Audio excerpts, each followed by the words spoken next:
Working with fresh herbs. A Le Creuset chef's knife is the perfect tool for any task in the kitchen, and we're using it to show you 3 ways to prepare fresh herbs for cooking. First, a chiffonade. Remove the leaves of the herb plant and stack them on top of each other.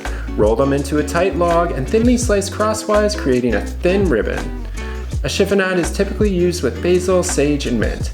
Next, for a simple chop. Cut and clean your herb of choice and remove any woody stalks if necessary. Bunch your herbs together and with your fingers curled, chop them finely. Gather them together on the cutting board and rock the knife using your hand on the spine of the blade to guide the knife as you chop the herbs as fine or as rough as you desire.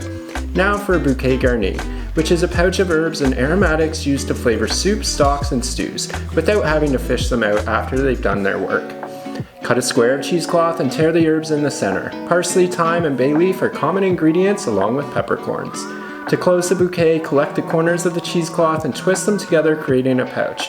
Wrap the top of the pouch several times with butcher's twine and knot it tightly. You can leave the excess string to tie the bouquet to a pot handle for easy removal. Bon appetit!